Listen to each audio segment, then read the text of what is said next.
"I'll fight till my bones break," she promised. But the outcast Apache asked, "Can you love a damaged man?" The flames of Esperanza Silva's burning home lit up the New Mexico desert like a second sun, casting dancing shadows across the scrubland as smoke billowed black against the star-filled sky. She stood 50 yards away, her hands still trembling from what she had just done, watching 20 years of her life turn to ash and ember. The acrid smell of burning wood mixed with something else, the metallic scent of blood that still stained her dress, her hands, her very soul. Each crackling timber that collapsed sent sparks spiraling into the darkness, carrying with them memories of the life she would never get back. Behind her lay 3 bodies, men who had thought they could take what wasn't theirs, who had believed that a half-Spanish woman living alone on the frontier was easy prey. They had been wrong. Esperanza had learned to fight from her father, Captain Miguel Silva, a former cavalry officer who had taught her that survival meant never backing down, never showing weakness, never letting predators sense fear in your scent. But knowing how to kill and living with the aftermath were 2 different kinds of hell.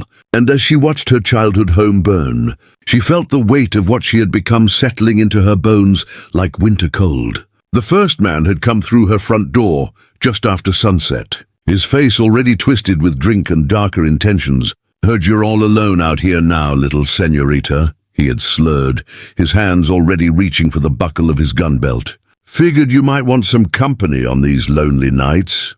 She had warned him once to leave, shown him her father's Navy Colt, made it clear she knew how to use it. He had laughed, called her a feisty little wildcat, and kept coming. The second man had entered through her kitchen window while she was dealing with the first, thinking to catch her from behind. The third had waited outside, holding their horses until the shooting started. Then he had made the fatal mistake of rushing in to avenge his friends. 3 shots, 3 deaths, 3 lives ended in the space of heartbeats. Esperanza had stood in her destroyed parlor afterward, surrounded by overturned furniture and spreading pools of blood, and made the hardest decision of her life. She could stay and try to explain to the territorial marshal how 3 armed men had ended up dead in her home, or she could disappear into the mountains before their friends came looking for revenge. The choice had been brutally simple, justice or survival, but not both. The sound of approaching horses cut through the night air like thunder, hoofbeats pounding against hard-packed earth in a rhythm that spoke of urgency and anger. More of them were coming. Friends of the dead men, or perhaps the territorial marshal who would see only a woman standing over corpses and not the truth of what had happened here. Either way, staying meant dying, and Esperanza Silva had survived too much to give up now. She grabbed the leather satchel that contained everything she had managed to save, her father's surgical instruments, the medical knowledge he had passed down from his army days, a collection of precious herbs her Apache grandmother had taught her to identify, the silver cross her mother had worn every day until consumption took her, and enough ammunition to make her next stand count if it came to that.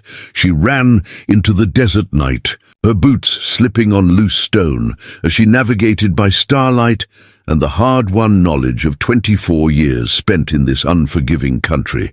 The burning house grew smaller behind her, but the flames seemed to follow in her peripheral vision, a constant reminder that there was no going back, no returning to the woman she had been before blood stained her hands. Her breath came in short gasps as she pushed herself harder, knowing that dawn would bring trackers, men who would follow her trail across the harsh landscape until they found her, men who would see her capture as a matter of honor and profit combined.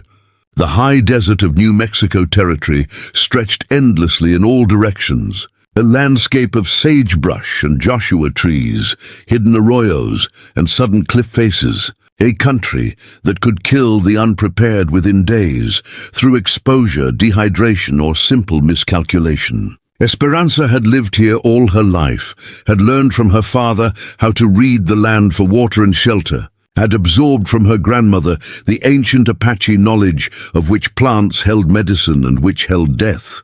But knowledge and endurance were different things entirely.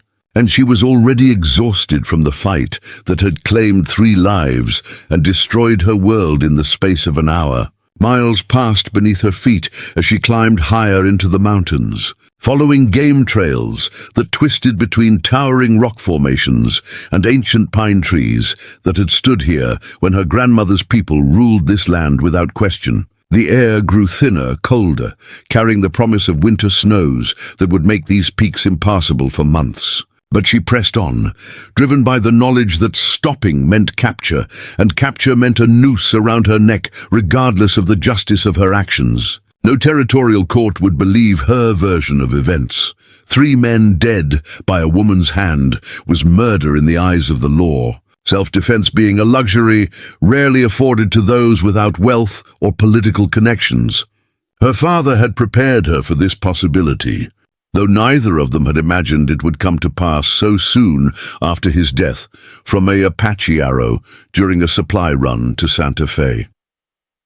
"Misha," he had told her during their last hunting trip together, "this country doesn't forgive weakness, but it also doesn't forgive those who are too strong. A woman who can fight like a man makes men uncomfortable, and uncomfortable men do stupid things."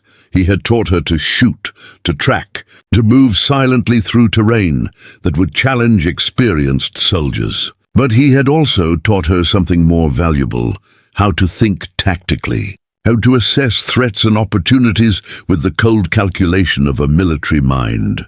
As the first pale light of dawn began to touch the eastern peaks, painting the sky in shades of rose and gold that reminded her painfully of better mornings, Esperanza stumbled and fell, her strength finally giving out after hours of climbing.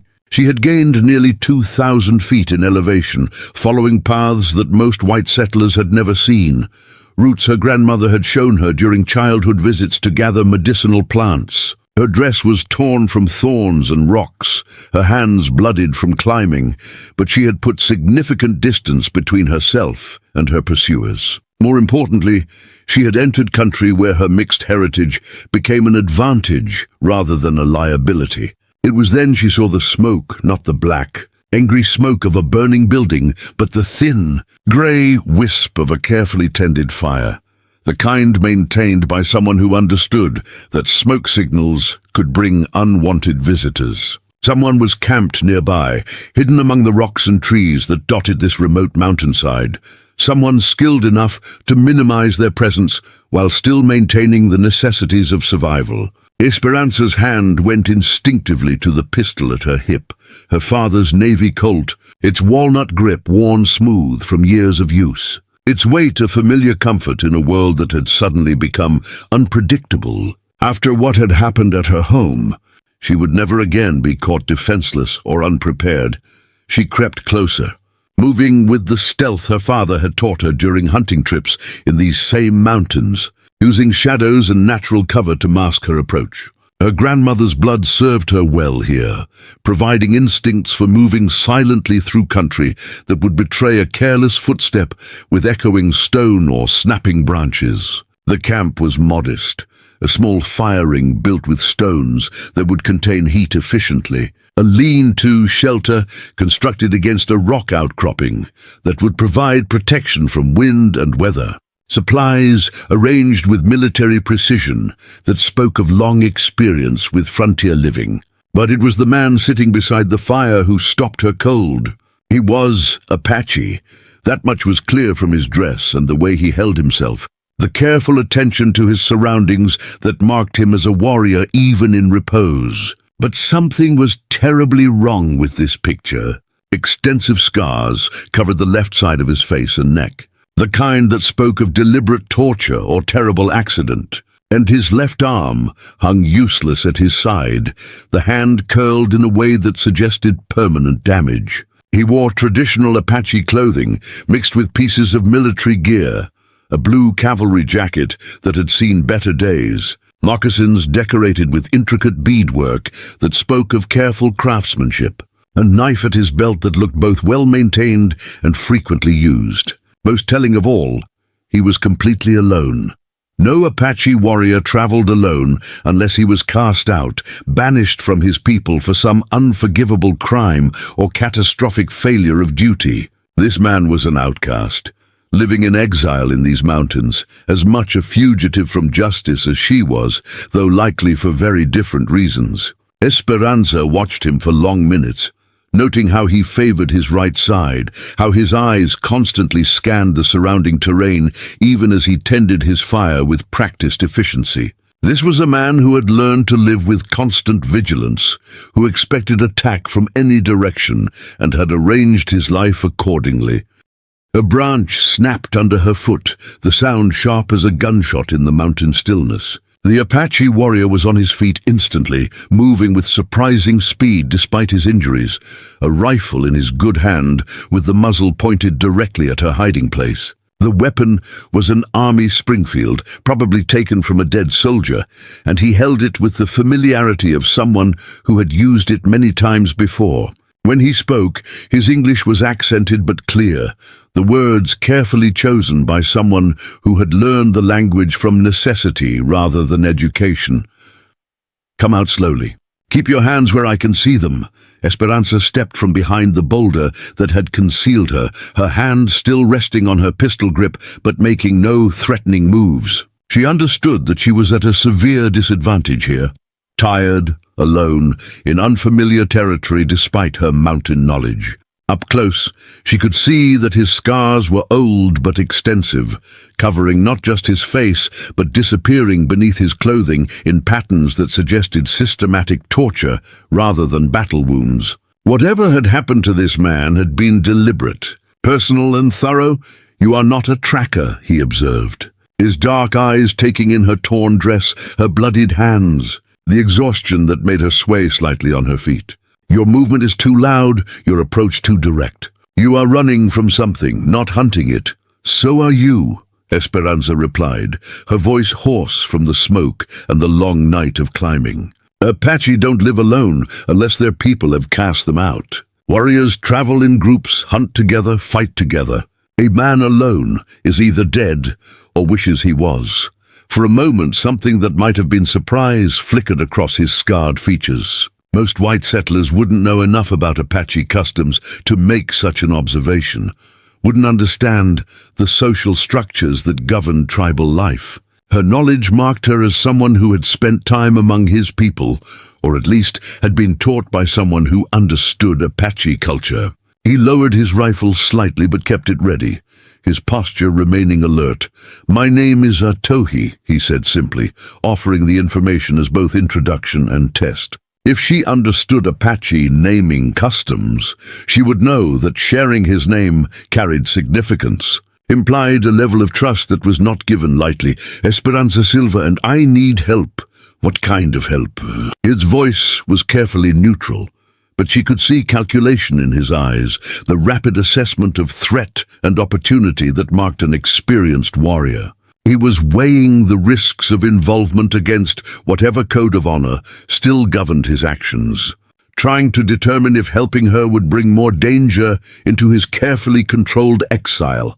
"3 men tried to take my land, tried to take me," she said, the words coming out in a rush of honesty that surprised her with its intensity. "I killed them, all 3. Shot them dead in my own parlor when they wouldn't take no for an answer. Now their friends are coming for revenge, and the law will see me hanged for defending myself because I'm a woman and I'm half Mexican, and that makes me guilty of something no matter what actually happened."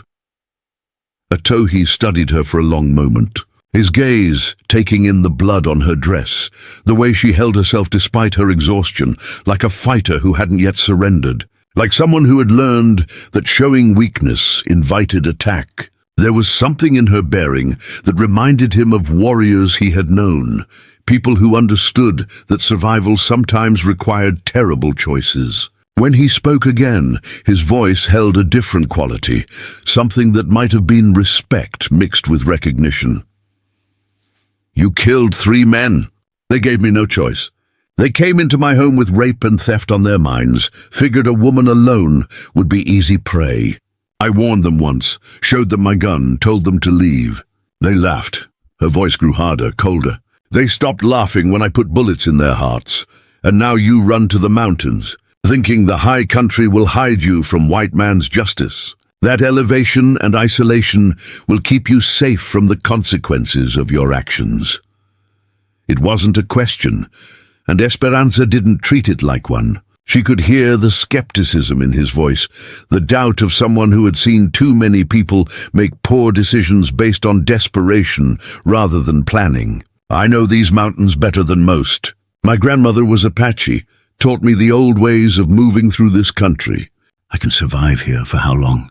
A week, a month. Winter comes early at this elevation, and you are not prepared for it. Your dress is already torn, your hands bleeding from just one night of climbing. The men who hunt you will not give up easily. They will see your escape as a challenge to their authority, an insult that must be answered."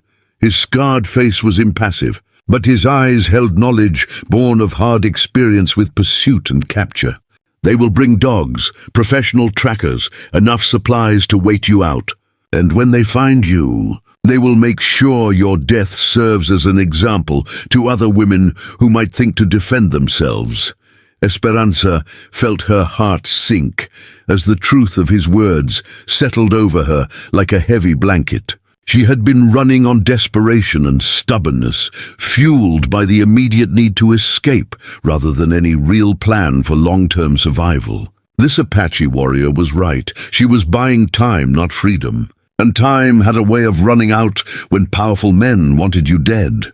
"Then I'll fight them when they come," she said, lifting her chin defiantly in a gesture her father would have recognized. "I'll fight till my bones break before I let them take me back to hang for defending my honor and my home." Atohi was quiet for so long that she began to think he wouldn't respond, that he was simply waiting for her to realize the futility of her situation and leave his camp. When he finally spoke, his words cut through her defiance like a blade through silk, sharp and precise and utterly without mercy. "Fighting until you break is not the same as fighting to win, woman. A broken warrior cannot continue the fight, cannot protect what matters, cannot serve any purpose except as a warning to others. Your enemies want you to fight until you break. It makes their victory easier and their story more convincing. Then what would you have me do? Surrender? Walk back down this mountain and let them put a rope around my neck for having the audacity to defend myself. Let them turn my death into proof that women should submit quietly to whatever men decide to do to them. I would have you think like a warrior instead of like a victim," he said, his voice growing harsh now, challenging in a way that made her spine straighten instinctively. "A warrior knows when to fight and when to retreat, when to stand ground and when to disappear. A warrior understands that survival requires more than courage. It requires wisdom, planning, patience, and the ability to see beyond the immediate battle to the war that follows." Esperanza stared at this scarred stranger, this outcast Apache who spoke of warfare and wisdom while living alone in the mountains like a hermit or a ghost. There was something in his manner, in the way he carried himself despite his injuries, that spoke of extensive experience with both victory and defeat. His words carried the weight of hard-won knowledge, the kind that came from surviving when survival seemed impossible. "You're offering to help me. I am offering to teach you to survive. But survival in these mountains in this life requires more than fighting spirit and righteous anger." His damaged face grew serious, his dark eyes holding depths of pain and loss that she could only guess at. "Can you learn to live with the choices you have made? Can you accept that the woman who killed 3 men in defense of her home is not the same woman who woke up that morning? Can you build a new life from the ashes of the old one, even if it means becoming someone you never expected to be?" The questions hung in the air between them like morning mist, heavy with implications that went far beyond simple survival. Esperanza looked at this Apache warrior, at his scars and his exile, at the careful way he held himself as if expecting attack from any direction. She recognized something familiar in his bearing, the stance of someone who had lost everything and was still learning how to keep going. who had been forced to rebuild his identity from fragments of his former self. "Why would you help me?" she asked, needing to understand his motivations before she could trust his offer. "You don't know me, don't owe me anything. Helping a fugitive would only bring more trouble into your life, because I understand what it means to be cast out by your own kind, to be judged for actions that seemed necessary at the time, but look like crimes in hindsight. Because I know the weight of living with choices that cannot be undone, decisions that change you in ways you never anticipated." His voice grew softer, more personal, carrying pain that had been carefully contained but never fully healed. "And because a woman who can kill 3 men to defend herself, who can climb these mountains in the dark while bleeding and exhausted, deserves the chance to live with the consequences of her courage rather than die for having it." Esperanza felt tears threaten for the first time since the attack on her home, her carefully maintained composure cracking under the weight of unexpected kindness. This stranger, this outcast, was offering her something no one else would: understanding without judgment, help without conditions that would compromise her dignity or independence. But she could see in his eyes that there was more to his offer than simple sympathy for a fellow exile. "What aren't you telling me?" she asked, her instincts warning her that his proposal came with complications he hadn't yet revealed. Atohi was quiet for a moment, his good hand absently touching the scarred side of his face in a gesture that spoke of long habit and constant pain. When he looked at her again, there was something vulnerable in his expression, something that made her understand why he lived alone in these mountains rather than seeking others who might accept his exile. Learning to survive is not the same as learning to live. "Esperanza Silva, I can teach you to hide from your enemies, to hunt and gather in this country, to move through these mountains without leaving tracks that can be followed. I can show you how to read weather patterns, how to find water in the desert, how to make weapons from stone and wood when ammunition runs out." His voice grew quieter, more uncertain. "But I have forgotten how to trust another person's word, how to hope that tomorrow might be better than today, how to believe that damaged people can still find reasons to care about something beyond mere survival." He paused, his dark eyes searching her face as if trying to read her reaction before committing to words that couldn't be taken back. "Can you love a damaged man, Esperanza Silva?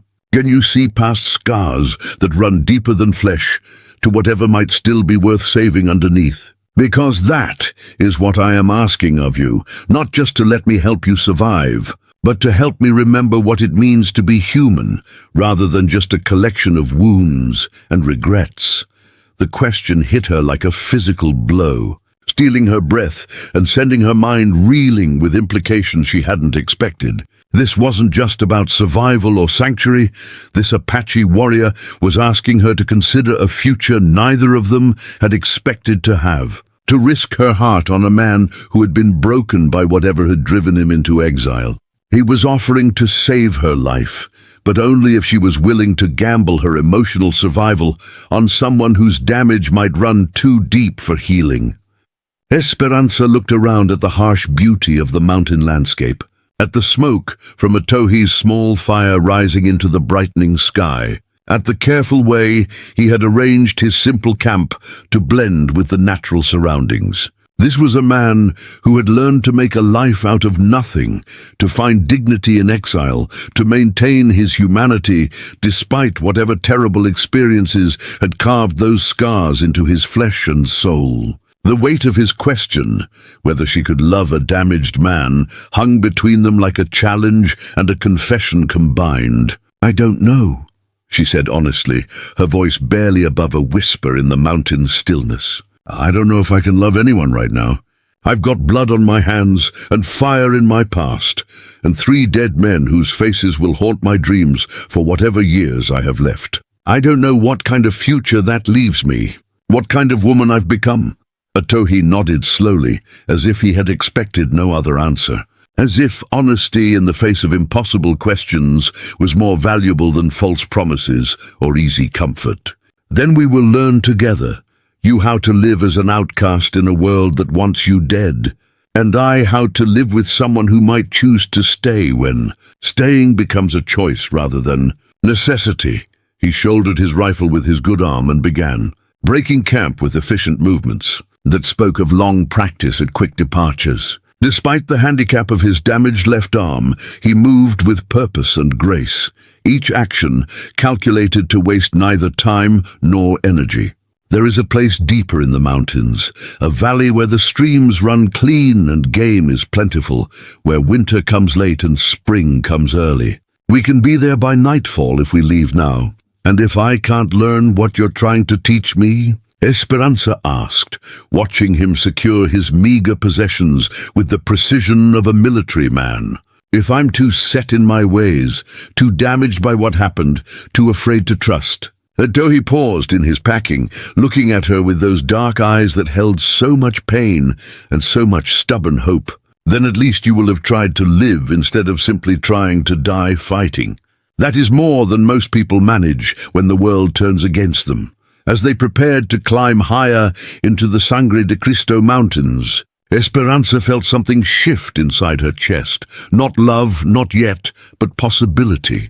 This Apache warrior, this outcast named Tohi, was offering her more than sanctuary or survival skills. He was offering her a chance to discover who she might become when the burning was over and the real work of living began.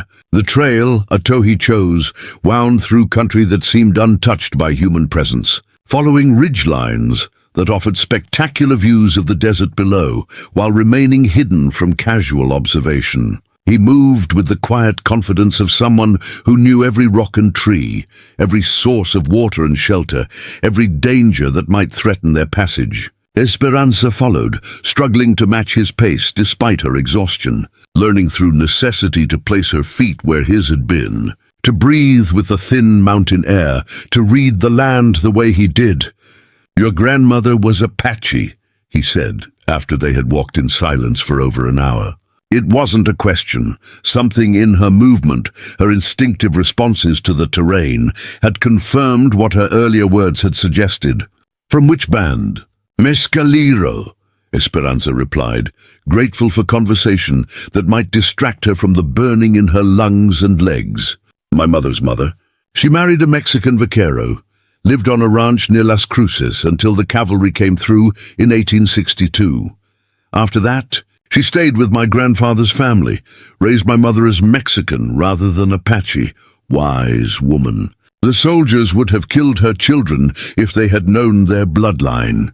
Tohi's voice held bitter knowledge of such tragedies. "But she taught you the old ways?" "Some of them. How to find water in the desert, which plants could heal and which could kill. How to move silently through different kinds of terrain. She said knowledge was like seeds. Plant them in a child's mind, and they would grow when needed, even if years passed before the need arose. Your grandmother understood survival. Most Apache children of mixed blood learned to hide their heritage, to become invisible among the Mexicans and whites who wanted to pretend we no longer existed." He pointed to a barely visible game trail that branched off from their current path. "We go this way now. Steeper, but it will put us beyond the reach of tracking dogs." The new trail lived up to his warning about steepness. Within minutes, Esperanza was using her hands as much as her feet, scrambling over loose rock and exposed roots while trying not to look at the dizzying drops that opened beside them. Tohi climbed with surprising grace despite his injuries, his good arm doing the work of two as he pulled himself up sections that would have challenged an uninjured man. "How long have you lived up here?" she asked during a brief rest on a narrow ledge, her breath coming in gasps that had nothing to do with the altitude. 3 years, he replied, his eyes scanning the valley below for signs of pursuit. "Since my people decided that a warrior who could no longer fight was no longer worth feeding." The bitterness in his voice made her look at him more carefully, noting details she had missed in their earlier encounter. The scars on his face and neck continued down beneath his shirt, and his left hand was curled in a way that suggested nerve damage rather than simple injury.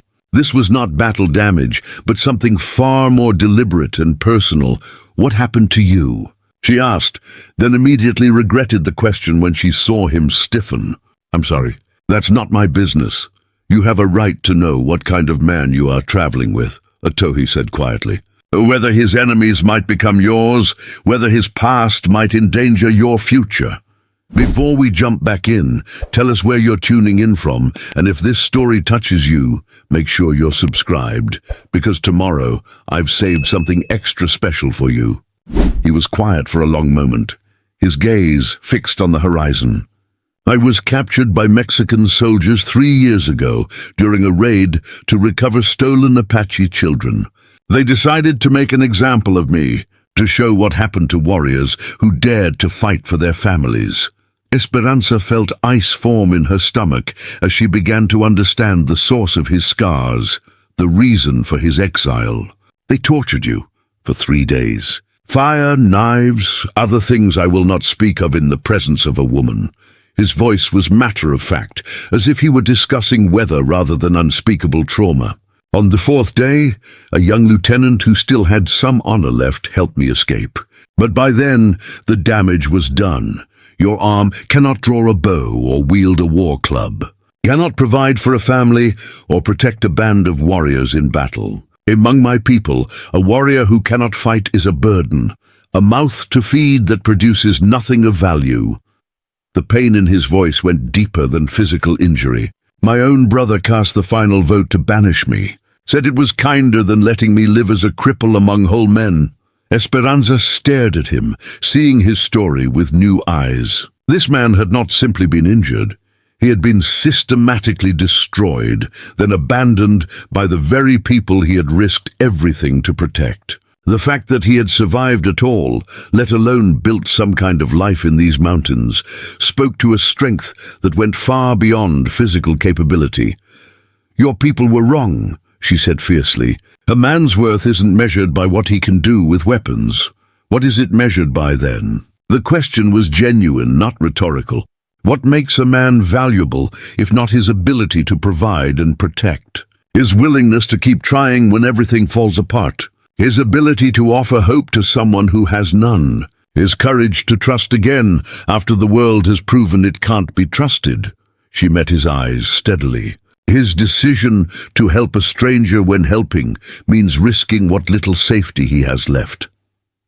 Atohi studied her face, as if trying to determine whether her words were sincere or merely polite comfort. Whatever he saw there seemed to satisfy him, because some of the tension left his shoulders. You speak like someone who has thought deeply about such things. I've had reason to. My father was wounded in the war, lost the use of his right leg in a cavalry charge that saved his regiment. When he came home, people treated him like he was broken, like his sacrifice had somehow made him less of a man. It made me angry then, and it makes me angry now. Yet he raised a daughter who can kill 3 men and escape into the mountains without losing her courage. That is not the achievement of a broken man. No, Esperanza agreed, feeling warmth spread through her chest at the recognition in his voice. It's not. They resumed climbing, but the atmosphere between them had shifted subtly. The careful politeness of strangers was giving way to something more complex, recognition of shared experience. Perhaps, or simply the beginning of trust between 2 people who had learned not to trust easily. The sun was approaching its zenith when they finally reached Atohi's hidden valley, and Esperanza had to admit it was worth the brutal climb. Nestled between towering peaks that would shield it from the worst weather, the valley contained everything needed for survival. Fresh water from multiple springs, grass for grazing animals, timber for construction, and natural shelter in the form of caves and rock overhangs. Most importantly, it was accessible only through the treacherous path they had just climbed, making it nearly impossible for enemies to approach undetected. "This is where you've been living?" she asked, taking in the careful modifications Atohi had made to the natural landscape. A lean-to shelter built against a cliff face, a fire ring positioned to minimize smoke visibility, caches of food and supplies hidden in locations that would be invisible to casual observation. It was a fortress, disguised as wilderness, a place where a careful man could live indefinitely without being discovered. For 3 years, he confirmed, setting down his pack near the fire ring. Long enough to learn which caves stay dry in winter, where to find medicine plants, how to hunt without depleting the game. Long enough to understand that survival and living are different things. What do you mean? Atohi looked around at his carefully ordered domain, and for the first time since she had met him, Esperanza saw something like sadness in his expression. I have learned to keep my body alive, to maintain health and strength, to be ready for whatever dangers might come. But I had forgotten what it felt like to have someone to talk to, someone to share the burden of staying alert, someone whose safety mattered more than my own. The admission hung between them, vulnerable and honest in a way that made Esperanza's throat tighten. She understood what he was telling her, that his offer to help her was as much about his own desperate loneliness as it was about her need for survival skills. "Show me what I need to learn," she said simply. Over the following hours, Atohi began her education in mountain survival with the thoroughness of a man who understood that half knowledge could be worse than ignorance. He showed her how to purify water using sand and charcoal, how to identify which berries were safe to eat and which would cause sickness or death, how to set snares that would catch rabbits and squirrels without alerting predators to their presence. His teaching style was patient but demanding. He would demonstrate a technique once, then expect her to repeat it until she could perform it reliably, even while tired or distracted. "Your hands are soft," he observed as she struggled to create friction fire with a bow drill setup. "How long since you did physical work?" "My father left me enough money to hire help for the heavy labor around our place," she admitted, feeling inadequate as the tinder failed to catch for the 4th time. "I kept house, tended a garden, helped with medical emergencies when people couldn't afford a real doctor. But I never had to build fires from scratch or hunt my own food. Soft hands can learn," Atohi said, his good hand covering hers to adjust her grip on the bow. "But soft thinking will kill you. Out here, every mistake has consequences. A poorly built fire might give away your position to enemies. A poorly set snare might mean going hungry when you cannot afford to be weak. Soft thinking makes you believe that someone will rescue you, that your situation is temporary, that you can return to your old life if you just wait long enough." His words stung because they carried truth she hadn't wanted to acknowledge. Part of her was still thinking like a woman who expected this ordeal to end, who believed she could somehow return to being the person she had been before 3 men died in her parlor. "How do I learn to think differently?" "By accepting that Esperanza Silva, the landowner, is dead," he said bluntly. "By understanding that the woman who climbs mountains and learns to survive in the wilderness is someone new, someone who must be built from whatever pieces of the old woman were worth keeping." The harshness of his words made her flinch, but she forced herself to consider them seriously. Was he right? Had the woman who had lived peacefully on her inherited land truly died when she put bullets in those 3 men? Was trying to preserve her old identity just another form of soft thinking that would get her killed? "It's frightening," she admitted, "not knowing who I'm supposed to become. All birth is frightening," Atohi replied. "But the alternative to being born again is remaining dead. And you are not dead yet, Esperanza Silva. There is too much fire in you for death to claim easily."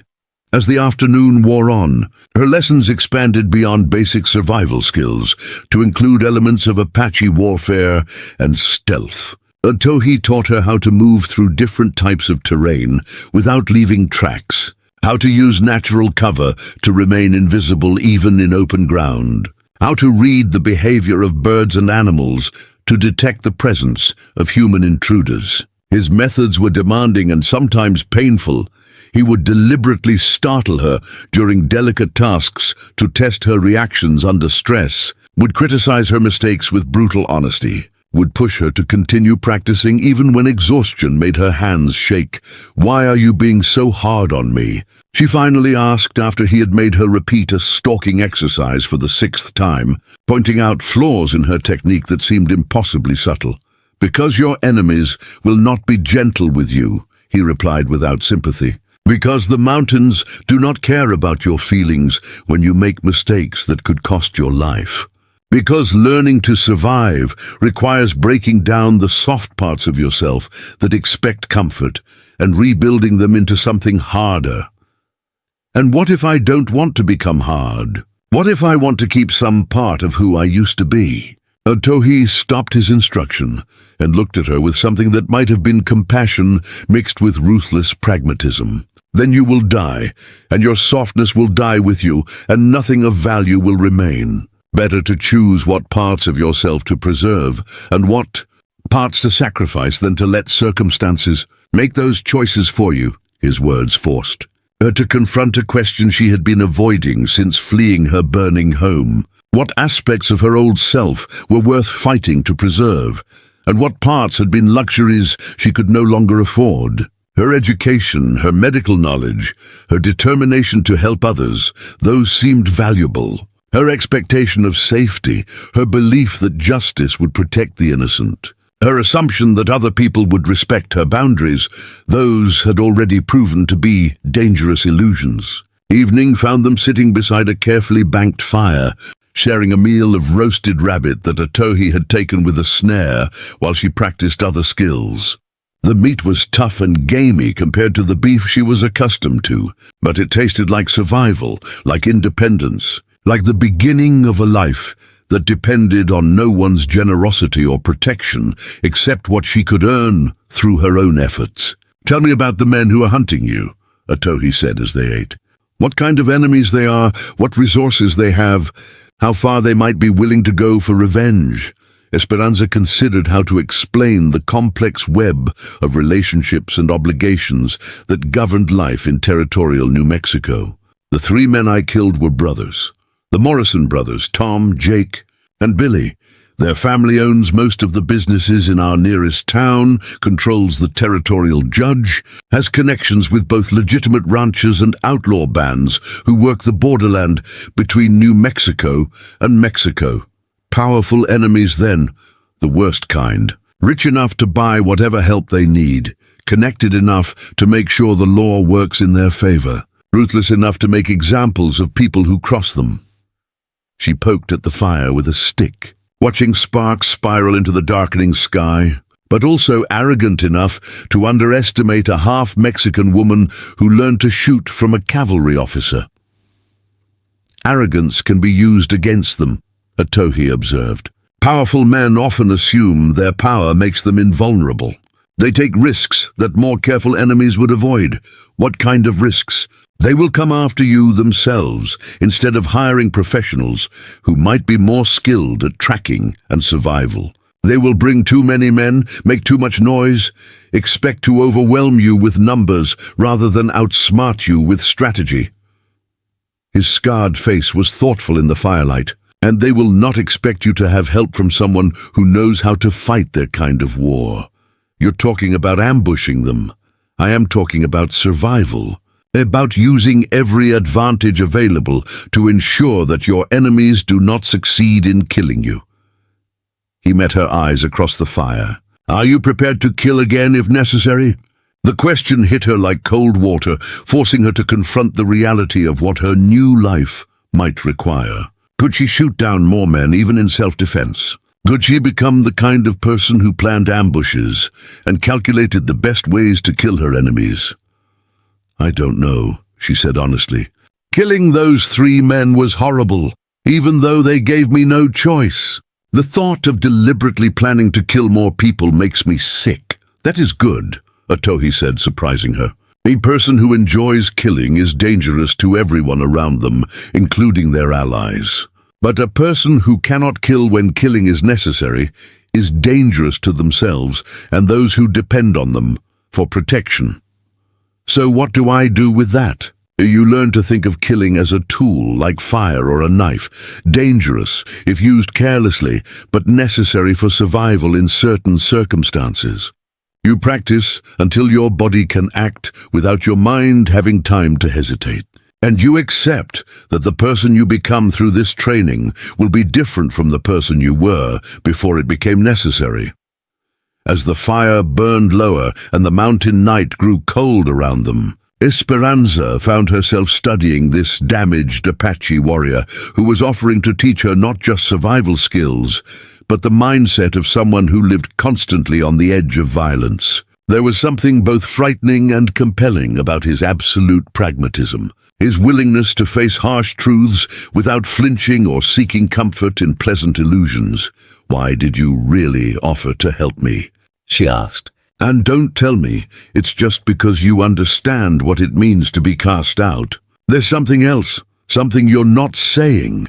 Atohi was quiet for so long that she began to think he wouldn't answer. When he finally spoke, his voice was barely above a whisper. "Because for 3 years I have lived like a ghost, existing but not truly alive. Because seeing you fight for your life reminded me that there are still things worth fighting for. Still reasons to hope that tomorrow might be different from today." He looked at her across the dying fire, his scarred face vulnerable in ways she was just beginning to understand. "And because I thought that maybe, if I could help someone else learn to live again, I might remember how to do it myself." The admission hung between them like a bridge across an impossible canyon, fragile and precious and terrifying in its honesty. Esperanza realized that they were both refugees from their former lives, both trying to figure out who they might become when everything they had once been was no longer possible. The difference was that he had been alone in that struggle for 3 years, while she was just beginning to understand its magnitude. 2 weeks into her mountain education, Esperanza's hands had developed calluses thick enough to handle rough work without bleeding, and her legs had grown strong enough to climb the steep trails without leaving her gasping for breath every 100 yards. But the real changes went deeper than physical conditioning. She was learning to think differently, to see the world through the eyes of someone who lived constantly on the edge of survival, rather than someone who expected the world to provide safety and comfort. The transformation wasn't gentle. Each morning, Atohi would wake her before dawn with tasks that pushed her beyond what she thought possible, scaling cliff faces that seemed impossible to climb, moving silently through terrain filled with loose rocks and dry branches that wanted to announce her presence to anyone within miles, tracking wounded animals through country where a single misplaced step could send her tumbling into ravines that would claim her bones for decades. His teaching methods were relentlessly demanding, mixing Apache warfare techniques with hard-earned lessons from 3 years of solitary survival. "You move like someone who expects the ground to hold you," he observed, on a morning when she had stumbled for the 3rd time while practicing stealth approaches. "Like someone who has never considered that the earth itself might betray your presence to enemies. Watch." He demonstrated the technique again, his damaged body somehow finding ways to distribute his weight that made no sound even on the most treacherous surfaces. Despite his injuries, he could move through the forest like smoke, leaving no sign of his passage except to eyes trained to see the subtle disturbances that marked any human presence. When he wanted to be invisible, he achieved a kind of ghostly perfection that made her understand how Apache warriors had terrorized the frontier for decades. "I can't do that," Esperanza protested after her 4th failed attempt to cross a section of loose shale without creating a cascade of noise. "You've been doing this your whole life." "I've had 2 weeks. Apache children learn these skills from the time they can walk," Atohi agreed. "But they also learn them through games and play, over years of practice with no immediate consequences for failure.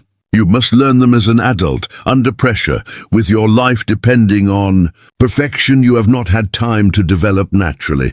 That's impossible. No, that is why most people who attempt to live as we are living die within the first month." His voice was matter-of-fact, carrying no sympathy for her frustration. "They expect learning to be comfortable, gradual, forgiving of mistakes. But the mountains do not grade on a curve, Esperanza. Excellence is the minimum standard for survival." The harshness of his words stung, but she was beginning to understand the deadly serious purpose behind his demanding approach. Every skill he taught her was something she might need to use perfectly on the first attempt, with no opportunity for practice or correction. The ability to move silently might mean the difference between avoiding her enemies and walking into an ambush. The knowledge of which plants were safe to eat could prevent poisoning that would kill her slowly and agonizingly. The techniques for reading weather patterns might save her from freezing to death in a sudden mountain storm. Her education expanded beyond basic survival into areas that chilled her blood even as she recognized their necessity. Atohi taught her how to set deadfalls that would kill pursuing horses, how to prepare poison arrows from plants that grew in their hidden valley, how to construct traps that would maim or kill human beings who followed their trail too closely. These were not the skills of someone trying to avoid violence, but of someone preparing for war. "I thought you were going to teach me to hide," she said one afternoon, after he had shown her how to prepare stakes hardened in fire and concealed in pits that would cripple anyone who stepped in them. "This feels more like learning to fight." "Hiding is fighting," Atohi replied, adjusting the position of the stakes to maximize their effectiveness. "Running is fighting. Disappearing into country your enemies cannot survive is fighting. The goal is not to avoid conflict. The goal is to choose the time, place, and terms of conflict so that your victory is assured. Before the first shot is fired, you sound like a general planning a military campaign. I am a warrior teaching another warrior how to think strategically instead of reactively." He looked at her with those dark eyes that held so much, accumulated pain and knowledge. "Your enemies have numbers, weapons, supplies, connections with law enforcement. You have knowledge of this terrain, the advantage of being hunted rather than hunting, and the desperation of someone fighting for her life. We must make your advantages count for more than theirs." The strategic thinking he was teaching her required a fundamental shift in how she understood her situation. Instead of seeing herself as a victim fleeing from superior forces, she was learning to think like a predator, choosing when and how to strike back against enemies who had made the mistake of underestimating her. It was a terrifying transformation, but also oddly liberating. She was no longer simply running from the consequences of defending herself, but actively preparing to destroy anyone who threatened her new life. Her relationship with Atohi was evolving as well, though neither of them spoke directly about the growing complexity of their connection. He remained demanding and sometimes harsh in his instruction, but she began to notice moments of unexpected gentleness. The way he would wordlessly hand her his water gourd when she was struggling with thirst during difficult lessons. How he would position himself between her and potential dangers even when there was no immediate threat. The careful way he tended cuts and bruises she acquired during training without making her feel weak for having acquired them. One evening, as they sat beside their carefully concealed fire, sharing a meal of trout he had taken from the valley's main stream, she finally asked the question that had been building in her mind for days. "What happened to your wife?" The question hung in the air like smoke from their fire, heavy with implications and potential pain. Atohi was quiet for so long that she began to regret asking, but when he finally spoke, his voice carried the weight of grief that had been carefully contained but never fully processed. "She was killed during the raid where I was captured," he said simply. "Shot down while trying to protect our daughter, who was 7 years old and beautiful, and laughed like running water over stones." Esperanza felt her throat tighten with sympathetic pain. "Your daughter too? Taken alive by the soldiers, along with 6 other Apache children. The raid was supposed to recover them from a Mexican ranch where they were being held as slaves, but the soldiers were waiting for us. Someone had betrayed our plans, told them exactly when and where we would attack." His scarred hands clenched into fists as he spoke. "We saved no one. We lost everything, and that's when they captured you. I stayed behind to buy time for the other warriors to escape, to give them a chance to carry word back to our people about what had happened. I killed 5 soldiers before they brought me down, but it was not enough. It is never enough when those you love die while you live." The raw pain in his voice made her want to reach out, to offer some kind of comfort. But she sensed that such gestures would not be welcome. This was a wound that had been festering for 3 years, poisoning his ability to hope or trust or believe that the future could be different from the past. Understanding began to dawn about why he had offered to help her, not just because he was lonely, but because her fight reminded him of his own. Because teaching her to survive gave him a way to honor the family he had failed to save. "What was her name?" she asked gently. "Your daughter, Ayana. It means eternal blossom in our language. And she was like that, always growing, always reaching for sunlight, always finding beauty in places where others saw only hardship." For the first time since she had known him, Atohi's voice broke slightly. She would be 10 years old now if she still lives. Old enough to remember who she was before the soldiers took her, but young enough that she might forget if they work hard enough to make her forget. Esperanza understood now why he lived alone in these mountains, why he had been so ready to help a stranger whose situation echoed his own losses. He was not just teaching her survival skills, he was fighting a war that had already been lost, trying to save someone when he had been unable to save the people who mattered most to him. The knowledge made her heart ache for him, but also made her understand the intensity of his training methods. He was determined that she would not suffer the same fate as his wife and daughter. "I'm not going to die," she said firmly, meeting his eyes across the fire. "Not from those Morrison bastards, not from the mountains, not from my own ignorance or weakness. You're too good a teacher for me to fail, and I'm too stubborn to quit learning." Something shifted in his expression, a subtle relaxation of muscles she hadn't realized were tense. "You sound more like a warrior now, and less like a frightened woman. Maybe that's because I am more like a warrior now. Maybe that's what you've been trying to teach me all along, not just how to survive, but how to fight back. Fighting back requires more than skill with weapons or knowledge of tactics," Atohi said. "It requires the willingness to become someone harder than your enemies, more ruthless than those who would destroy you. Are you prepared for that transformation?" The question forced her to confront aspects of herself she had never examined closely. Was she capable of the kind of calculated violence that would be required to defeat the Morrison family? Could she plan ambushes, set lethal traps, kill men from hiding rather than in face-to-face combat? The woman she had been 3 weeks ago would have been horrified by such possibilities. But that woman was dead, killed by the same bullets that had ended 3 lives in her parlor. "I'm learning to be," she said honestly.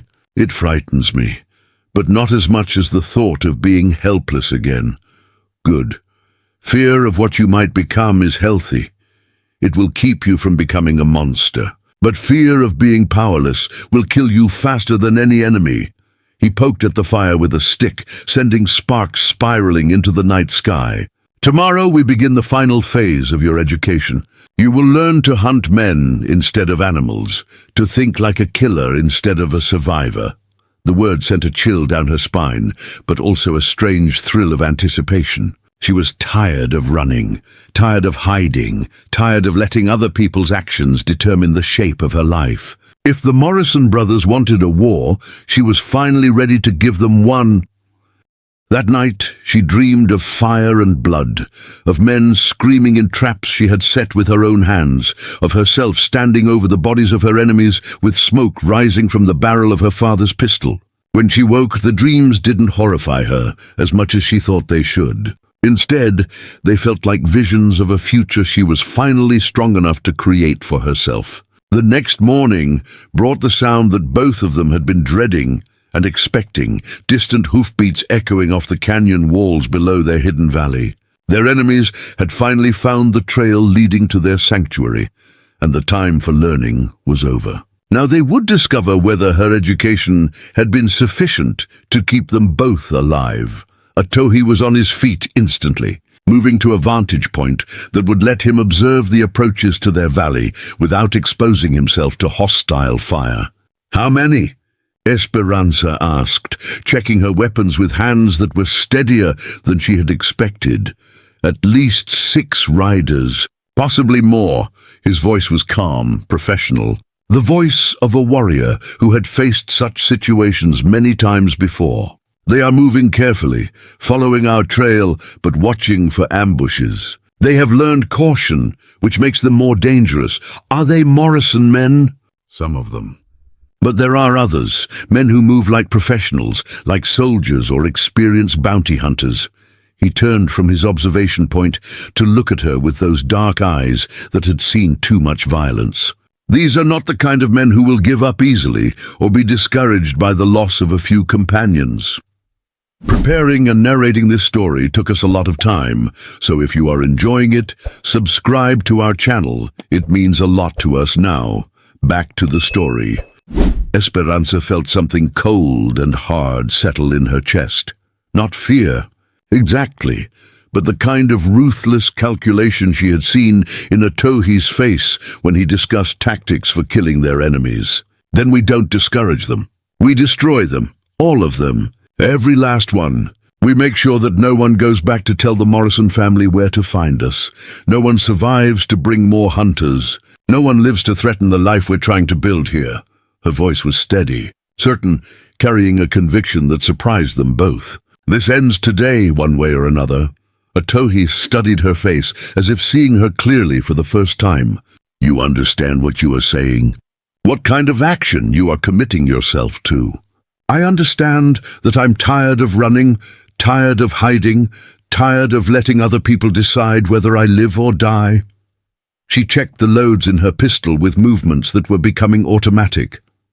"I understand that the woman who lived peacefully on inherited land is never coming back.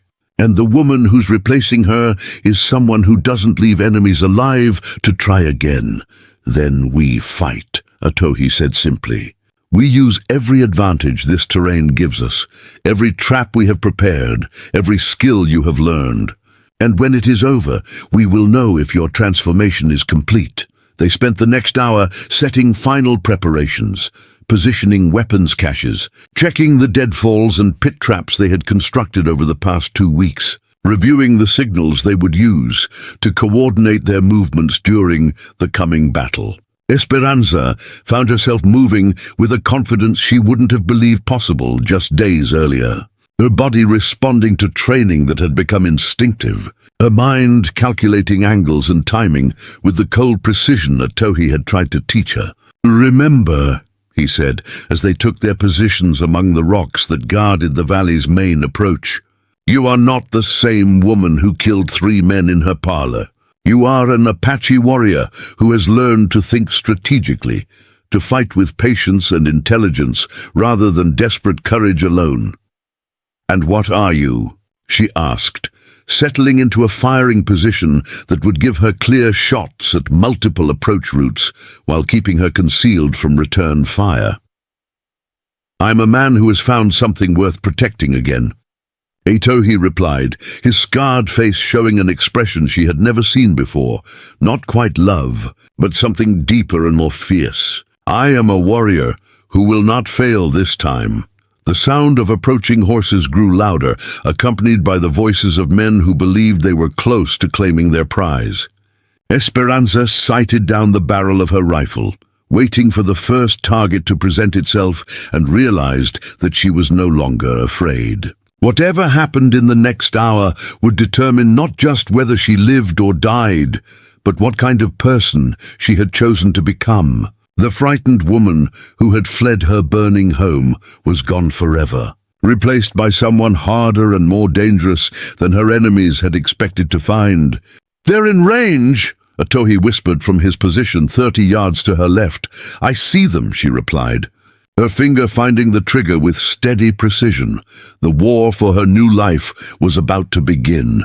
The first shot shattered the mountain stillness like breaking glass. Esperanza's rifle speaking with deadly authority as the lead rider pitched sideways from his saddle, a crimson bloom spreading across his chest. His horse reared and bolted, carrying panic through the tight formation of men who had expected to find a frightened woman cowering in some cave. Not a trained warrior with the high ground and carefully prepared positions. "Ambush!" someone screamed, and the canyon erupted into chaos. Horses whinnied in terror as riders fought to control mounts that wanted nothing more than to flee the sudden violence. Men dove for cover behind rocks that provided inadequate protection from shooters positioned above them, with commanding fields of fire. The careful approach they had maintained during their climb dissolved into desperate scrambling for survival. Otohi's rifle joined the symphony of death, his shot taking down a man who had been trying to organize a flanking movement around the western approach to their valley. Despite his damaged left arm, he worked the bolt of his weapon with practiced efficiency, each shot deliberate and economical. There was no wasted motion in his actions, no excess emotion, just the cold professionalism of someone who had learned to kill with the same methodical precision other men brought to farming or carpentry. The return fire came quickly, muzzle flashes blossoming among the rocks below as their enemies tried to suppress the shooters who had turned their hunting expedition into a slaughter. Bullets whined off stone and shredded the mountain vegetation around their positions, but Otohi had chosen their fighting positions with Apache cunning. They were concealed, protected, and positioned to crossfire any approach to their sanctuary. "Two down," Esperanza called out as she worked the lever of her Winchester, ejecting a spent cartridge and chambering fresh ammunition. Her hands moved with automatic precision, muscle memory taking over as conscious thought focused on target acquisition and range estimation. The weeks of intensive training were paying dividends she couldn't have imagined. She was no longer fighting with desperate courage, but with calculated skill. "Four more below us, at least two trying to work around to our right flank," Otohi responded, his voice carrying clearly despite the continued gunfire. "There may be others we haven't seen yet." A new voice roared up from the rocks below, thick with fury and expensive education. "Esperanza Silva, we know you're up there, you murdering bitch. Come down and face justice like a civilized woman, and we might let you die quick." "That would be Thomas Morrison," Esperanza called back, recognizing the pompous tones of the eldest Morrison brother. "The one who thinks owning half a territory gives him the right to own half the women in it too. He's trying to keep us talking while his men get into better positions," Otohi warned. "Apache trick, distract your enemies with words while you prepare to kill them with actions. Then let's not give him the chance." Esperanza had spotted movement among the rocks 60 yards below their position. Someone in a brown coat trying to use natural cover to approach their western flank. Her rifle found its target with mechanical precision, the heavy slug punching through cloth and flesh and bone with a wet sound that carried clearly in the thin mountain air. The man in the brown coat screamed once, a sound that was cut short as he tumbled from his precarious position on the cliff face. His body bounced off rock outcroppings twice before coming to rest in a twisted heap at the bottom of a ravine that would serve as his grave. 3 down, an unknown number remaining, and the day was still young. "You killed my brothers." Thomas Morrison's voice cracked with rage and grief. "You killed Billy and Jake and Tom, and now you're murdering honest men who just want to see justice done. Honest men don't rape and pillage." Esperanza shouted back, her voice echoing off the canyon walls with a fury that matched his own. "Honest men don't break into women's homes and try to take what isn't freely given. You're a lying whore, just like your Apache grandmother was. Just like every half-breed slut who thinks she can live like white people." The racial slur hit her like a physical blow, bringing back memories of 1,000 small humiliations and deliberate cruelties she had endured throughout her life. But instead of shame or hurt, she felt only a cold rage that focused her mind with crystalline clarity. This man represented everything she had spent her life trying to prove wrong. the assumption that her mixed heritage made her less than human, less deserving of respect and protection than women of pure European blood.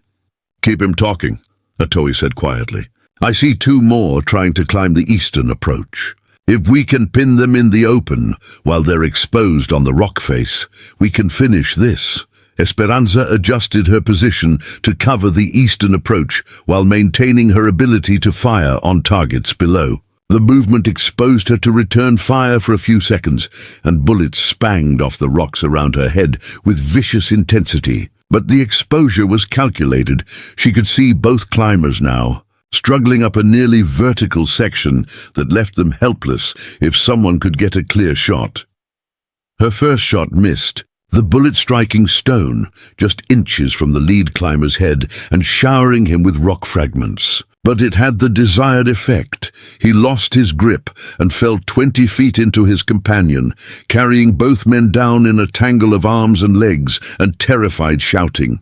One of them screamed as he hit a ledge wrong, the sound suggesting broken bones and internal injuries that would take him out of the fight permanently. "That's 5, she called to Atohi. "How many more do you count?" "Morrison and at least 2 others, maybe more in reserve positions we can't see from here." His rifle spoke again, the bullets striking sparks from rocks near where someone had been trying to set up a defensive position. "But they're learning to be more careful now. The easy kills are finished. The gunfight settled into a deadly stalemate. Their enemies had learned to respect the killing ground below their positions, but they also had the numbers and supplies to wait for darkness or reinforcements or simple attrition to shift the balance in their favor. Esperanza counted her remaining ammunition, 43 rounds for the rifle, 18 for her pistol. Enough for a short fight, but not for a siege that might last hours or days.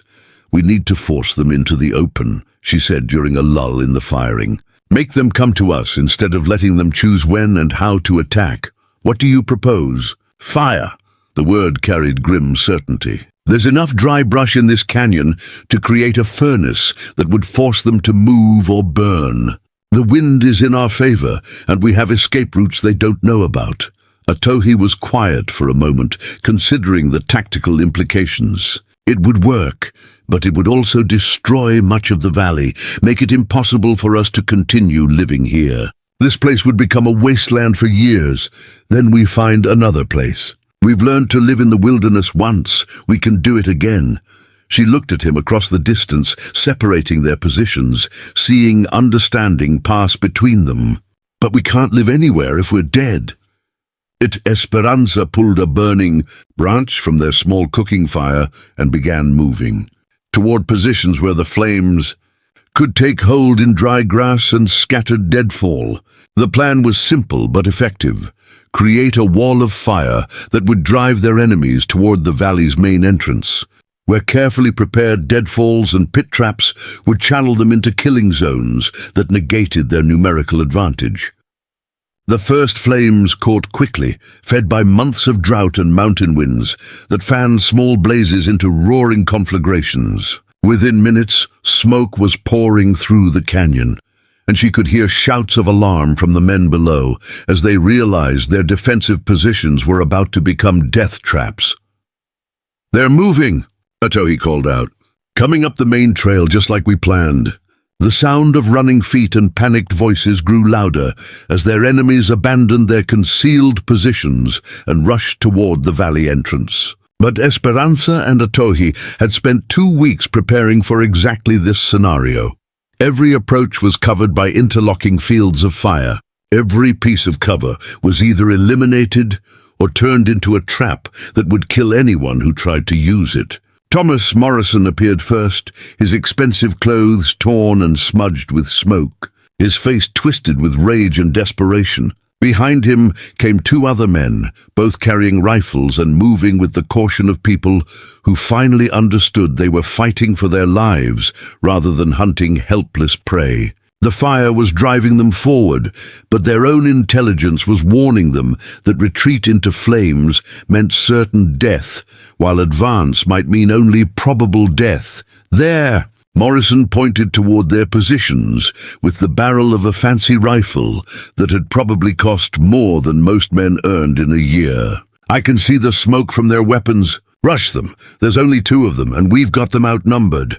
It was exactly the mistake Esperanza had been hoping for. Morrison's assumption that numerical superiority would overcome tactical disadvantage. His belief that courage and determination could substitute for skill and preparation.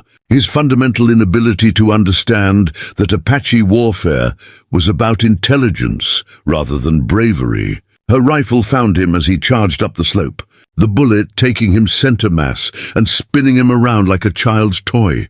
He fell hard, clutching at a wound that was pumping arterial blood onto the rocky ground, his expensive rifle clattering away down the slope. But even dying, he managed to keep screaming orders at his remaining men, "Kill her! Kill the bitch! Don't let her escape again!" The 2 surviving members of his party kept coming, driven by loyalty or fear or simple momentum. But they were running uphill over broken ground while under fire from concealed positions.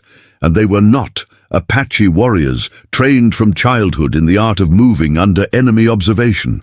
Etohi's shot took down the man on the left, while Esperanza's second bullet shattered the right shoulder of the final attacker, sending him tumbling backward into the smoke and flames below. Silence settled over the canyon like a burial shroud, broken only by the crackling of flames and the occasional groan from Thomas Morrison as he tried unsuccessfully to stop the bleeding that was draining his life onto the mountain stone. The smell of burned gunpowder mixed with wood smoke and something else, the metallic scent of blood spilled in large quantities, the odor that marked battlefields and slaughterhouses and other places where death came calling in numbers. Esperanza emerged from her fighting position cautiously, rifle ready for any movement that might indicate surviving enemies. But the canyon held only bodies and smoke, and the growing fire that was consuming the valley they had called home for such a brief time. 6 men had climbed up to hunt her, and 6 men would never climb down again. "Is it finished?" she called to Etohi as he approached Morrison's still-breathing form. "Almost." The Apache warrior knelt beside the dying man, his scarred face showing no emotion as he studied wounds that were clearly mortal. "He has perhaps 10 minutes before the blood loss takes him. Would you like to speak with him before he dies?" Thomas Morrison's eyes focused on her with effort, his face grey from shock and blood loss. When he spoke, his voice was weak, but still carried the arrogance that had defined his entire life. "You think you've won, bitch? You think this ends anything? There are more of us, more who will come for you, more who will make sure you pay for what you've done. Let them come," Esperanza said simply, feeling a strange peace settle over her spirit. "I'm not running anymore. I'm not hiding anymore. Anyone who wants to try their luck against an Apache warrior and his woman is welcome to make the attempt." Morrison's eyes widened slightly at her words, perhaps finally understanding that the frightened woman he had been hunting no longer existed. In her place stood someone harder, more dangerous, someone who had learned to think tactically and kill efficiently and accept the consequences of her choices without flinching. "You're a monster," he whispered, blood frothing at the corners of his mouth. "No," she replied, looking down at him without sympathy or regret. "I'm a survivor. There's a difference, though I don't expect you to understand it." Thomas Morrison died with hate in his eyes and curses on his lips.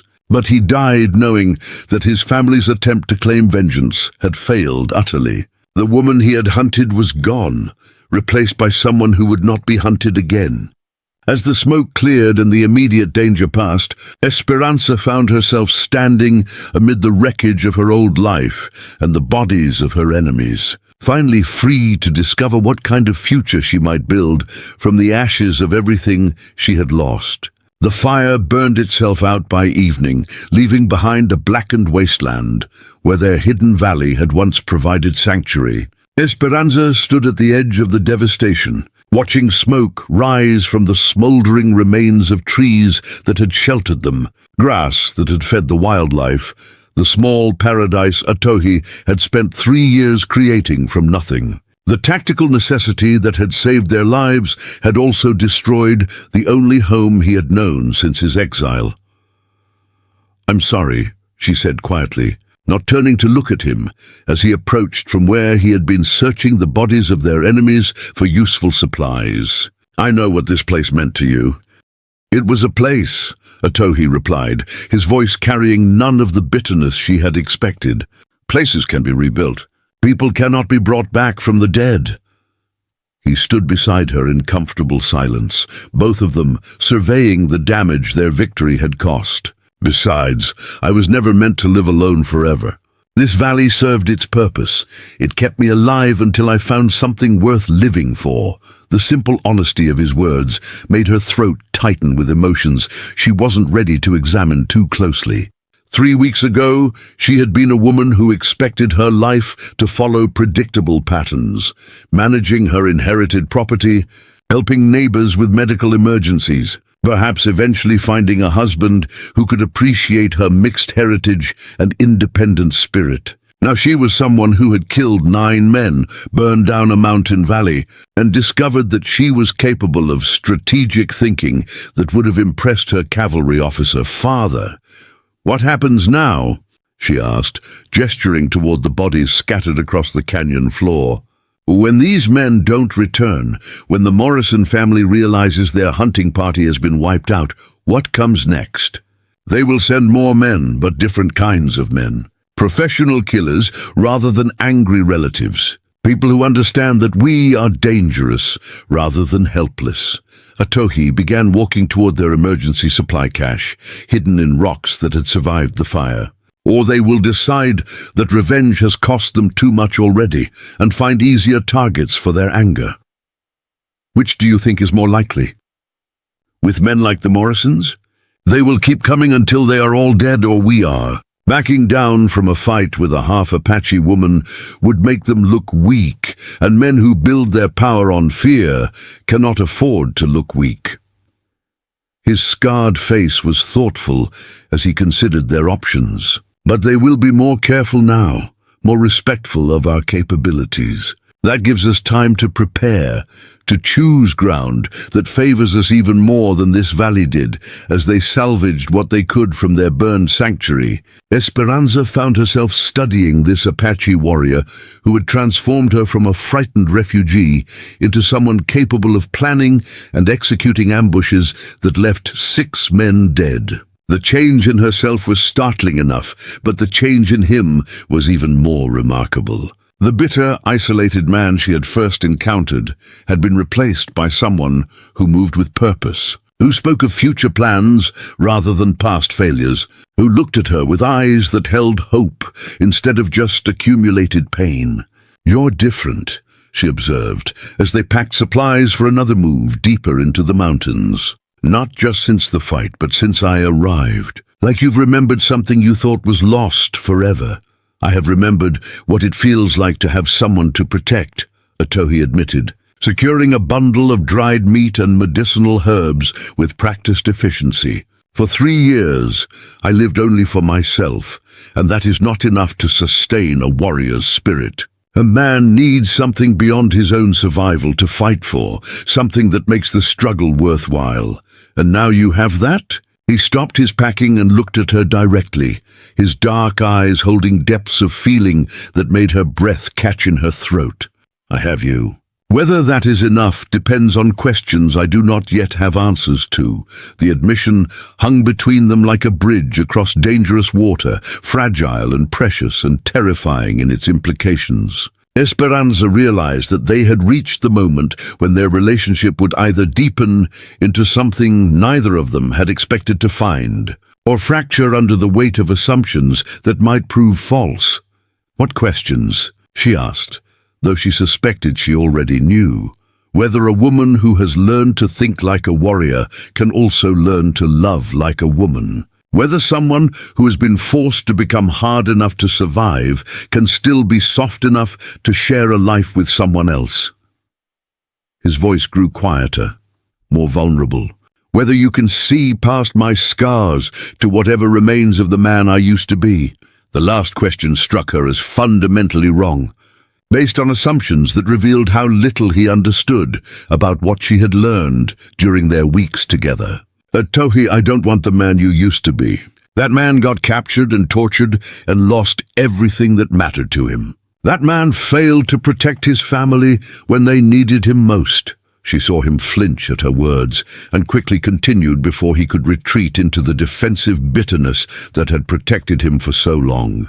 I want the man you've become. The one who survived impossible trauma and kept his honor intact, who spent 3 years learning to live alone but still remembered how to trust someone else. The one who could teach a soft woman to become a warrior without destroying what made her worth protecting in the first place. You think I'm worth something? The question was asked with such careful neutrality that she understood how much courage it had taken for him to voice it. This scarred Apache warrior, who could kill efficiently and move through hostile country like a ghost, was as vulnerable to rejection as any heartbroken boy asking a girl to dance at a church social.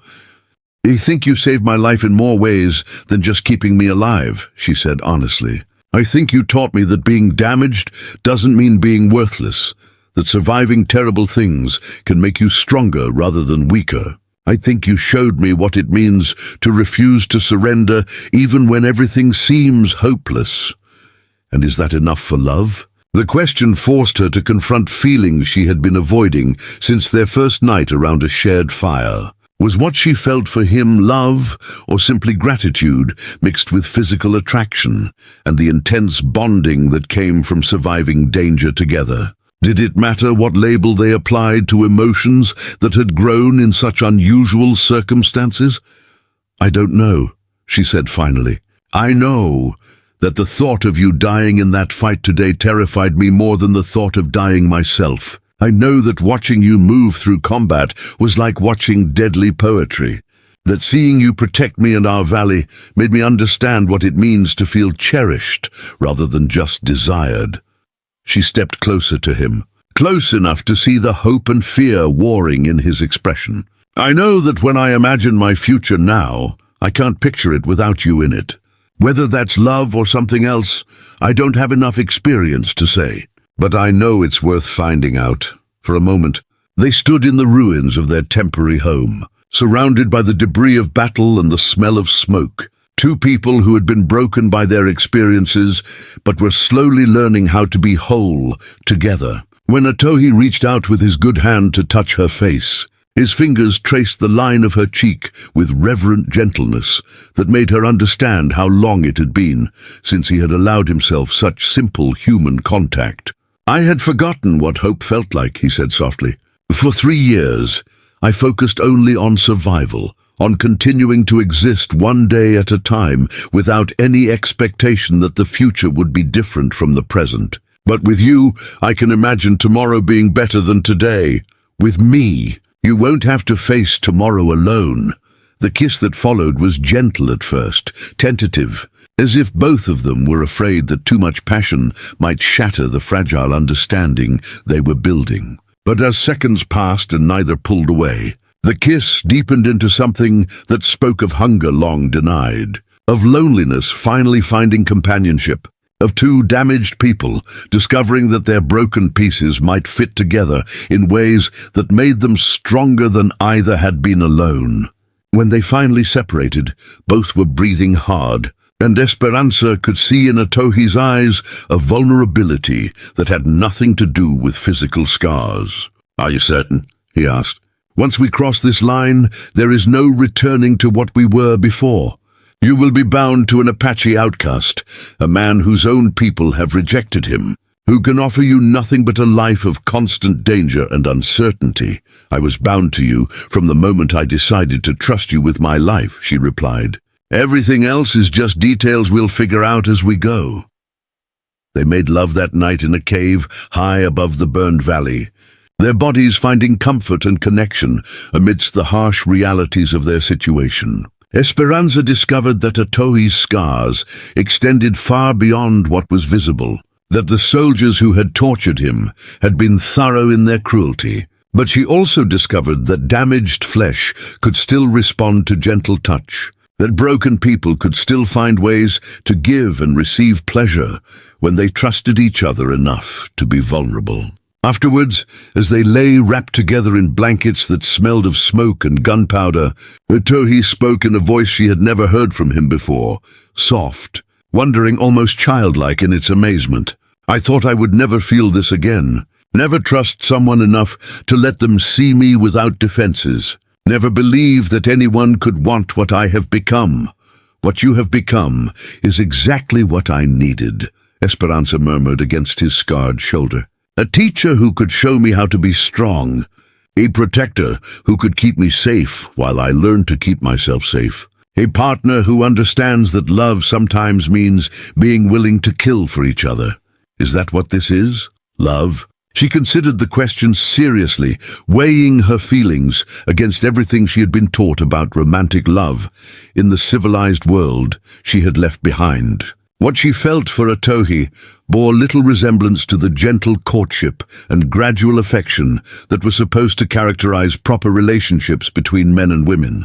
This was something fiercer, forged in violence and tempered by shared danger, built on mutual respect rather than social compatibility.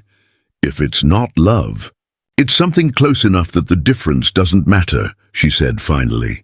We've chosen each other, committed to each other, been willing to die for each other. What more do we need? A future, Otohi said simply. A reason to believe that what we're building together can last longer than the next group of men who come hunting us. Then we'll build that future. We'll find a place where we can live without constantly looking over our shoulders, where we can be more than just survivors hiding in the mountains. She lifted her head to look at him in the dim light filtering through the cave entrance. And if such a place doesn't exist, we'll create it ourselves. The promise hung between them like a vow, binding them to each other and to the uncertain path they had chosen to walk together. Outside their cave, the wind carried the scent of ashes and the promise of winter storms. But inside, two people who had lost everything were learning that starting over might not be about recovering what was lost, but about building something entirely new from the strength they had found in each other. 6 months after the battle that had claimed the Morrison hunting party, Esperanza stood on the edge of a different valley, one that lay hidden deep in the Colorado Rockies, where the borders between territories became meaningless, and the only law was what strong people made for themselves. The morning sun painted the peaks in shades of gold and rose, illuminating a landscape that held promise instead of just sanctuary. Below her, Otohi was working on the frame of what would become their permanent home, not a shelter built for quick abandonment, but a real house with glass windows and a stone fireplace, and enough room for the family they had begun to imagine together. The journey north had taken 3 months of careful travel through country, where Apache and cavalry patrols made moving during daylight hours dangerous for anyone who didn't belong to either side. They had learned to read the land with new eyes, seeing not just hiding places and ambush sites, but potential homes. Places where two people who'd been cast out by their respective societies might build something lasting. This valley, with its year-round water and natural defenses and complete isolation from the conflicts tearing apart the territories to the south, had called to them with a voice that spoke of possibilities neither had dared to imagine. "The foundation is level," Otohi called up to her, his voice carrying pride that went beyond simple craftsmanship. "By winter, we will have walls and a roof that can withstand anything these mountains can send against us." Esperanza smiled at the satisfaction in his tone, understanding that for a man who had spent 3 years living in temporary shelters, the act of building something permanent was both practical necessity and symbolic victory. They were no longer just surviving. They were creating a future that assumed tomorrow would come, and the day after that, and the day after that.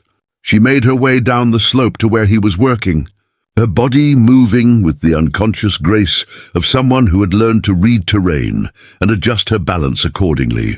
The soft woman who had fled a burning house had been replaced by someone harder and more capable, but also someone who had learned that strength didn't require abandoning gentleness entirely. The lessons of survival could coexist with the capacity for love, violence with tenderness, wariness with hope. "Any word from our visitor?" she asked, gesturing toward the smoke rising from their temporary camp, where an unexpected guest had arrived 3 days earlier. "Maria says the territorial governor has officially declared the Morrison case closed." Itohi replied, setting down his tools and wiping sweat from his forehead. 6 men lost in the mountains, presumed dead from exposure or Indian attack.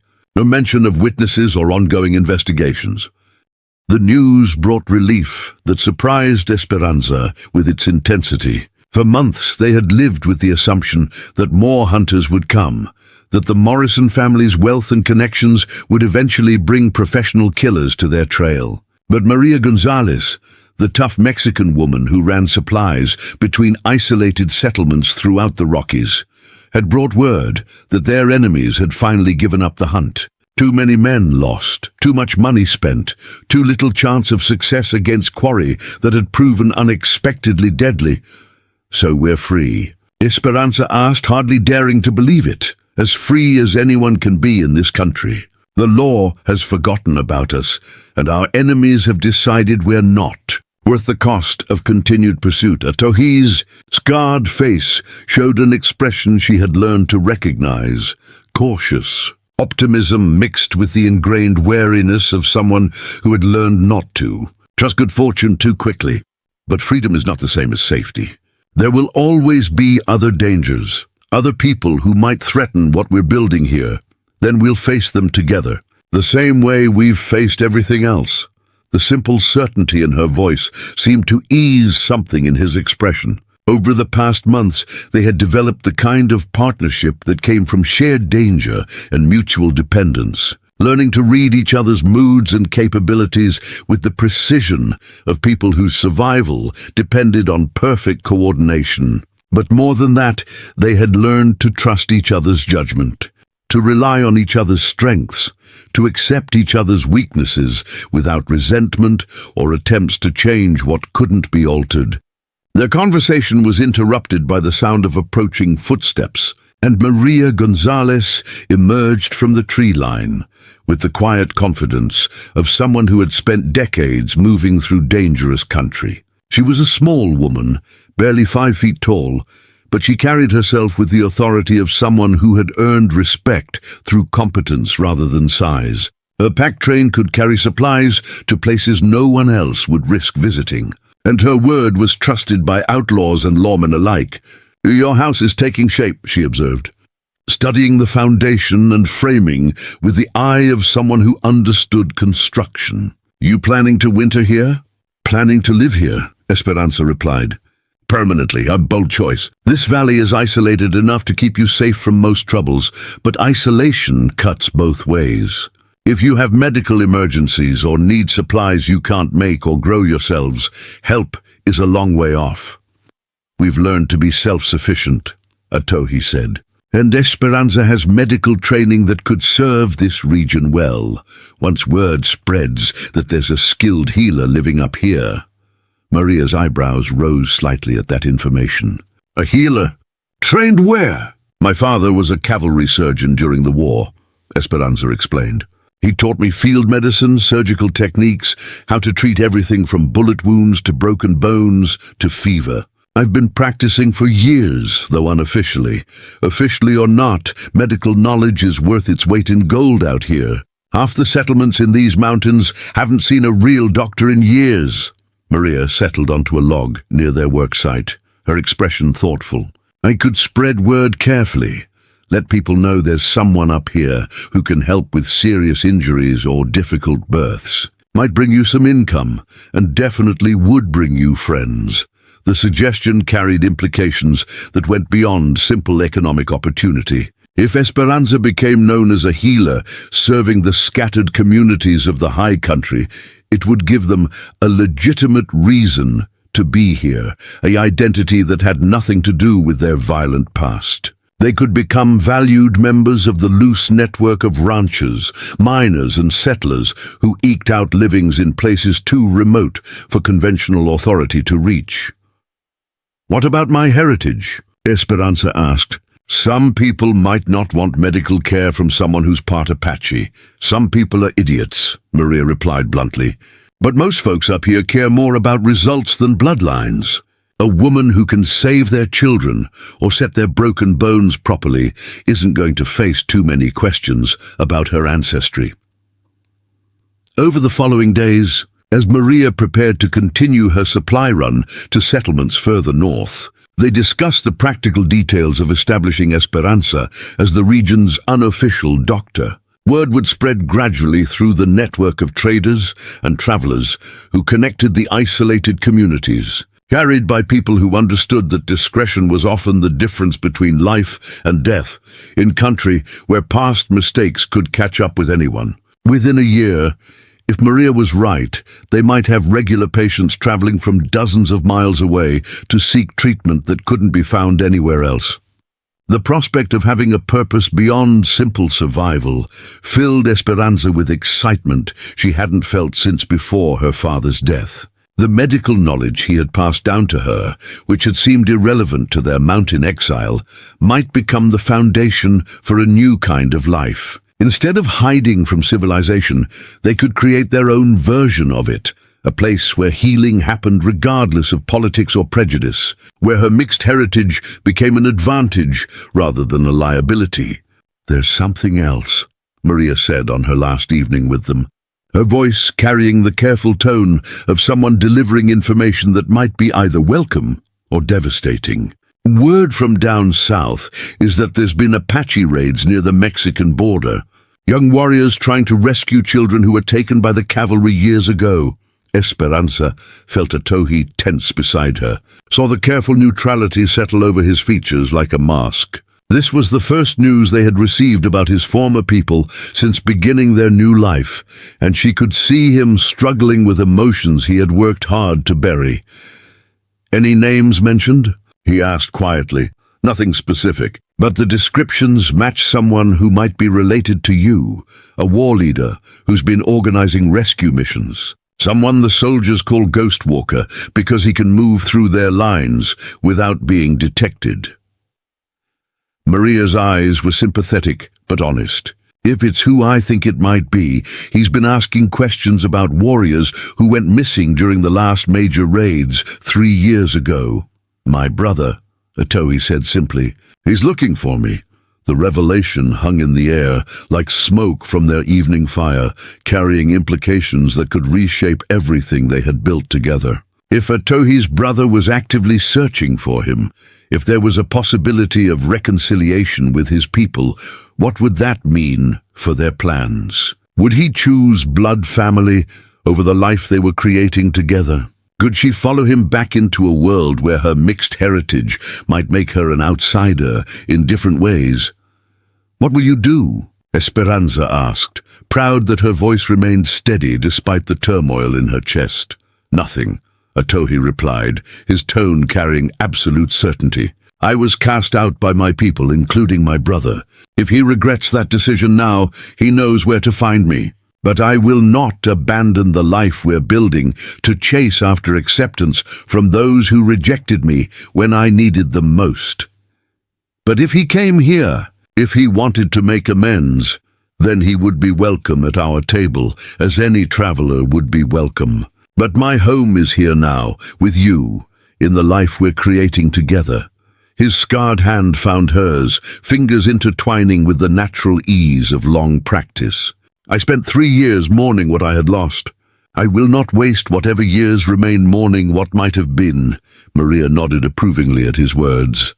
"Smart man. The past has a way of devouring the present if you let it. Better to build something new than spend your life trying to rebuild what's already gone." As their visitor prepared for departure the next morning, Esperanza felt a strange mixture of sadness and anticipation. Maria's presence had been a reminder of the larger world beyond their valley, but also confirmation that they were choosing their path wisely. They were not running from life, but toward it, not hiding from their potential, but pursuing it in a place where their particular combination of skills and experiences would be valued rather than feared. "Take care of each other," Maria said as she loaded her pack animals for the journey north. And remember that healing people, whether their bodies or their spirits, is holy work, regardless of what any church might say about it. As the sound of her pack train faded into the distance, Esperanza and Atohi stood together, looking at the framework of their house, at the garden they had planted, at the land they were learning to call home. The future stretched before them, uncertain but no longer terrifying, filled with possibilities they were strong enough to pursue together. "Do you ever regret it?" she asked quietly. "Choosing this life, choosing me, instead of trying to return to your people or find some other path?" "Every day," Atohi replied, and her heart clenched until he continued. "I regret that it took so much pain and loss to bring us together. I regret that we had to learn love through violence, trust through betrayal, hope through despair. But I have never regretted choosing you, choosing this life, choosing to believe that two damaged people could build something whole together. Even if we never have the approval of either of our peoples, even if we're always outsiders, always having to prove ourselves worthy of basic respect. Especially then, because we've learned that the only approval that matters is what we give each other. The only respect worth having is what we earn through our actions. The only home worth keeping is what we build with our own hands." The sun climbed higher over their valley, illuminating a day that held work to be done, a house to be finished, a future to be created one careful decision at a time. Esperanza looked at this scarred Apache warrior who had taught her that strength came not from avoiding damage, but from refusing to let damage define her limits, and knew that whatever challenges lay ahead, they would face them as they had learned to face everything else, together, with eyes open and hearts committed to the belief that love could triumph over any force that tried to tear it apart. In a land where women were expected to submit and men were expected to conquer, they had chosen a different path, partnership based on mutual respect, strength that included the courage to be vulnerable, victory that meant building rather than destroying. It was not the life either of them had expected, but it was the life they had chosen, and that made all the difference. Up next, you've got two more standout stories right on your screen. If this one hit the mark, you won't want to pass these up. Just click and check them out, and don't forget to subscribe and turn on the notification bell so you don't miss any upload from us.